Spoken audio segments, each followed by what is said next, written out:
फिर से bank of Baroda के एमडी और सीईओ संजीव चड्ढा का वो बयान सुना देते हैं। उनका क्या कहना है। नंबर्स के बाद आप थोड़ा प्रेशर में है, स्टॉक लगभग 1% नीचे है। आइए उनका एक बार पोस्ट द रिजल्ट्स रिएक्शन सुनवा देते हैं। बैंक की जो लोन ग्रोथ है वो एक हाईलाइट है, खासकर इसलिए क्योंकि यदि हम इससे पहले वाली 3-4 तिमाही देखेंगे तो बैंक के मार्जिन्स तो बेहतर हुए थे, बैंक का मुनाफा भी अच्छा हुआ था, परंतु लोन ग्रोथ में चैलेंज था और वो खासकर 2 कारणों से था। एक तो ये था कि क्योंकि लिक्विडिटी अधिक थी तो इसीलिए कॉर्पोरेट लोन्स में जो हमारी बैलेंस शीट का 50% है उसमें आपके पास यही 2 ही विकल्प थे कि या तो आप अपने मार्जिन्स को मेंटेन करिए या लोन को ग्रो करिए। हमने इस तिमाही के शुरू में भी यही कहा था कि हमारा अभी अनुमान है कि ये संभव होगा कि हम अपने मार्जिन भी मेंटेन कर पाएं और लोन ग्रोथ भी हो पाए।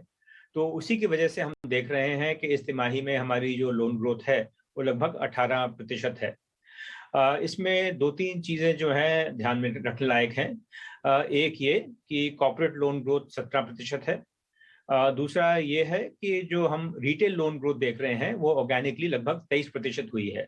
उसका कारण ये है कि हालांकि पिछली कुछ तिमाहियों में कुछ ऐसे सेगमेंट थे कार लोन जैसे जहां हमारी लोन ग्रोथ लगातार 20% से ज्यादा है, परंतु होम होम लोन में लोन ग्रोथ अपेक्षाकृत थोड़ी कम थी।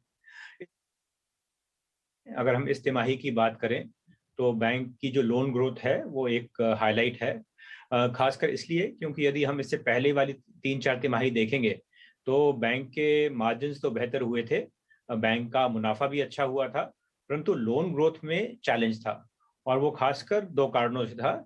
एक तो ये था कि क्योंकि लिक्विडिटी अधिक थी तो इसीलिए कॉर्पोरेट लोन्स में जो हमारी बैलेंस शीट का 50% है उसमें आपके पास यही 2 ही विकल्प थे कि या तो आप अपने मार्जिन्स को मेंटेन करिए या लोन को ग्रो करिए।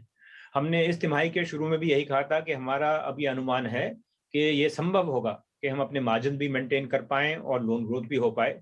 तो उसी की वजह से हम देख रहे हैं कि इस तिमाही में हमारी जो लोन ग्रोथ है वो लगभग 18% है। इसमें 2-3 चीजें जो हैं ध्यान में रखने लायक हैं। एक ये कि कॉर्पोरेट लोन ग्रोथ 17% है। दूसरा ये है कि जो हम रिटेल लोन ग्रोथ देख रहे हैं वो ऑर्गेनिकली लगभग 23% हुई है।